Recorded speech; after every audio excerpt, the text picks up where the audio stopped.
guys, welcome back to my channel Panjami's Classroom. இந்த வீடியோல நம்ம NCERT line by line series class 12 NEET பயாலஜில pregnancy and embryonic development பத்தி தான் நம்ம பார்க்க போறோம். ஃபர்ஸ்ட் கேமெட்ஸ் எப்படி ஃபார்ம் ஆகி ப்ரொடியூஸ் ஆகுதுன்றத பார்த்தோம். நெக்ஸ்ட் பார்த்தீங்கன்னா அது ஃபியூஸ் ஆகுற ப்ராசஸ் அண்ட் அது இம்ப்ளான்டேஷன் ஆகுற ப்ராசஸை நம்ம பார்த்துருந்தோம். இப்போ அந்த இம்ப்ளான்டேஷனுக்கு அப்புறமா ரிசல்ட் ஆகிறது என்ன அப்படின்னா ப்ரெக்னென்சி தான். அந்த ப்ரெக்னென்சியில் என்னெல்லாம் நடக்குது அண்ட் அதில் வரக்கூடிய எம்ப்ரியோட டெவலப்மெண்ட் தான் இந்த வீடியோவில் நம்ம பார்க்க போகிறோம். ஸோ இம்ப்ளான்டேஷன் பண்ணதுக்கு அப்புறமா ட்ரோபோபிளாஸ்ட்ல பார்த்தீங்கன்னா ஒரு ஃபிங்கர் லைக் ப்ரொஜெக்ஷன்ஸ் இருக்கும். ட்ரோபோபிளாஸ்ட் அப்படின்றது என்ன? நம்ம பிளாஸ்டோமியர்ல இருக்கிற அவுட்டர் லேயர் செல்லை தான் ட்ரோபோபிளாஸ்ட் அப்படின்னு நம்ம சொல்லுவோம். அந்த ட்ரோபோபிளாஸ்ட்ல பார்த்தீங்கன்னா ஒரு ஃபிங்கர் மாதிரி, ஒரு ஃபிங்கர் ஷேப் மாதிரி இருக்கிற ஒரு அவுட்டர் ரீஜியன்ல பார்த்தீங்கன்னா அது இருக்கும். அதை நம்ம என்னன்னு சொல்லுவோம் அப்படின்னா கோரியானிக் வில்லை அப்படின்னு சொல்லுவோம். இந்த கோரியானிக் வில்லையை சுற்றி யூட்ரின் டிஷ்யூவும் மேட்டர்னல் பிளட் அப்படின்றது யார் பிரெக்னெண்டா இருக்காங்களோ அந்த லேடியோட பிளட். ஸோ லேடி தான் மேட்டர்னல் ஆர் மதரோட பிளட். ஓகேவா? ஸோ இந்த கோரியானிக் வில்லையும் அண்ட் யூட்ரைன் டிஷ்யூ என்ன ஆகும் அப்படின்னா ரெண்டும் கம்பைன் ஆகி ஒரு ஸ்ட்ரக்சரல் அண்ட் ஃபங்க்ஷனல் யூனிட்டா ஜாயிண்ட் ஆகும். எங்க அப்படின்னா டெவலப் ஆகிற எம்ப்ரியோவுக்கும் மேட்டர்னல் பாடிக்கும். அந்த டெவலப் ஆகிற எம்ப்ரியோவோ ஃபீட்டஸ் அப்படின்னும், அந்த ஃபீட்டஸ்க்கும் அந்த ஃபீட்டஸோட அம்மாவுக்கும் இடையில ஒரு ஜாயிண்ட் மாதிரி கனெக்ட் ஆயிருக்கும். அது கோரியானிக் வில்லை அண்ட் யூட்ரைன் டிஷ்யூஸ் மூலமா உருவானது. அதை நம்ம என்னன்னு சொல்லுவோம் அப்படின்னா பிளசண்டா அப்படின்னு சொல்லுவோம். டயக்ராம்ல பார்த்தாலே தெரியும், இதுதான் நம்ம பிளசண்டல் வில்லை ஆர் கோரியானிக் வில்லை. ஸோ இதுதான் பார்த்தீங்கன்னா அட்டாச் ஆயிருக்கு.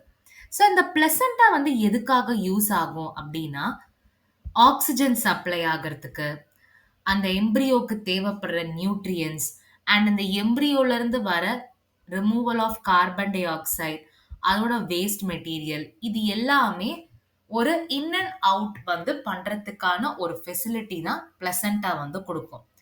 இந்த பிளசண்டா எம்ப்ரியோவோட உம்பிளிக்கல் கார்டில் தான் கனெக்ட் ஆயிருக்கும். ஸோ அதை நம்ம டயக்ராம்லேயே பார்த்தாலே தெரியும்.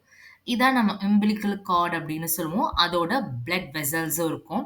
அதோட கனெக்ட் ஆயிருக்கும். ஸோ அதுதான் பார்த்தீங்கன்னா டிரான்ஸ்போர்ட்டேஷன், எம்ப்ரியோலேருந்து வரக்கூடியதும் அண்ட் மதர் கிட்ட இருக்கிற நியூட்ரியன்ஸ், ஆக்சிஜனும் எல்லாமே இது வழியாக தான் போகும். ஸோ இதில் பார்த்தீங்கன்னா பிளசண்டா ஒரு எண்டோக்ரைன் டிஷ்யூவாக ஆக்ட் ஆகுது.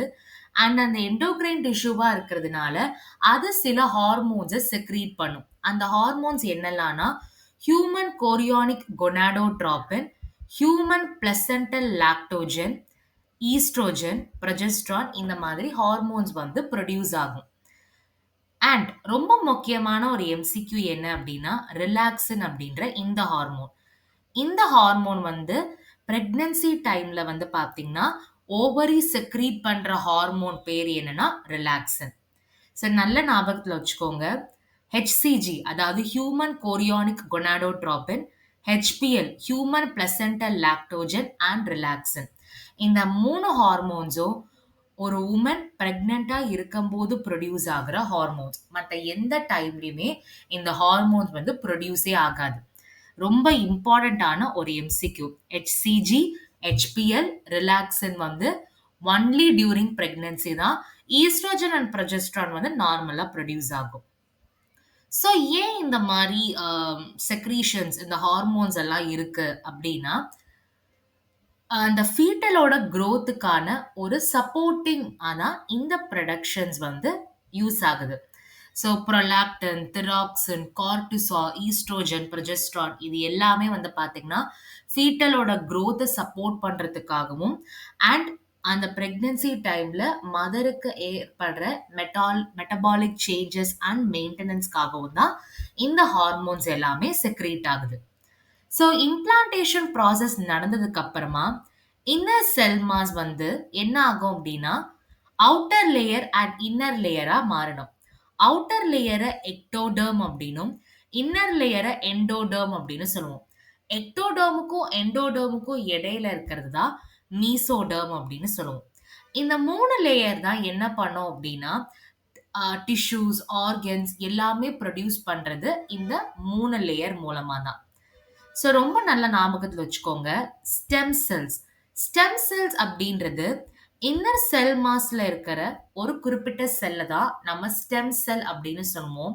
அந்த ஸ்டெம் செல் வந்து பார்த்தீங்கன்னா, டிஷ்யூஸ் அண்ட் ஆர்கான்ஸ ப்ரொடியூஸ் பண்ற ஒரு பொட்டன்ஷியல் செல் தான் நம்ம ஸ்டெம் செல் அப்படின்னு சொல்லுவாங்க. நெக்ஸ்ட், ஹியூமன் பிரெக்னன்சி வந்து 9 மந்த்ஸ் வரைக்குமே நடக்கும். இம்பார்ட்டன்டான எம்சிக்யூ. ஒவ்வொரு மந்த்ல என்னெல்லாம் டெவலப்மெண்ட் இருக்கும் அப்படின்றதையும் எம்சிக்யூவா கேட்பாங்க. ஸோ நல்லா ஞாபகத்து வச்சுக்கோங்க. 1 மந்த் பிரெக்னன்சிக்கு அப்புறமா எம்ப்ரியோக்கு வந்து ஹார்ட் வந்து ஃபார்ம் ஆகும்.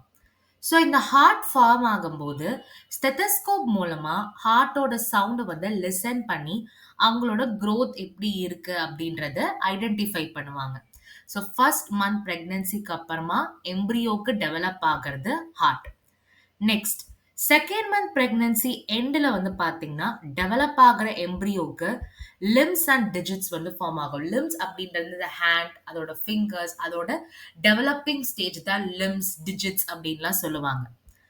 By the end of 12 weeks, அதாவது ஃபர்ஸ்ட் ட்ரிமஸ்டருக்கு அப்புறமா முக்காவாசியா இருக்கிற ஆர்கன் சிஸ்டம்ஸ் எல்லாமே டெவலப் ஆகும். எக்ஸாம்பிள் லிம்ஸ், எக்ஸ்டர்னல் ஜெனிட்டாலியா, இது எல்லாமே டெவலப் ஆகும். அண்ட் ஃபர்ஸ்ட் மூமெண்ட்ஸ் வந்து எப்போ, அதாவது ஃபீட்டஸோட ஃபர்ஸ்ட் மூமெண்ட், அதோட ஹெட்டில் ஹேர் அப்பியர் ஆகுறது, இது எல்லாமே நம்ம எந்த மந்த்ல அப்சர்வ் பண்ணலாம்னா 5th மந்த்ல நம்ம பார்க்கலாம்.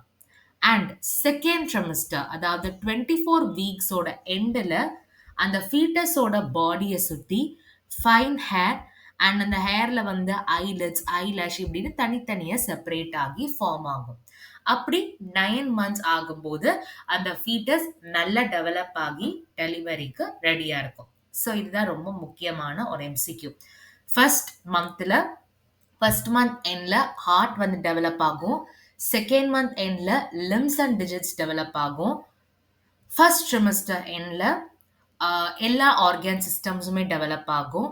அண்ட் 5th மந்த்ல வந்து பார்த்தீங்கன்னா ஃபர்ஸ்ட் மூமெண்ட், ஹேர், இது எல்லாமே நமக்கு பார்க்க முடியும்.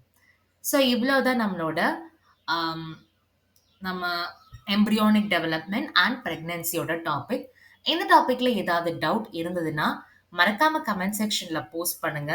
இந்த வீடியோ உங்களுக்கு பிடிச்சிருந்தா லைக் பண்ணுங்க, உங்க ஃப்ரெண்ட்ஸ்க்கு ஷேர் பண்ணுங்க அண்ட் மறக்காம பஞ்சமீஸ் கிளாஸ் ரூம் சேனலை சப்ஸ்கிரைப் பண்ணுங்க. தேங்க்யூ.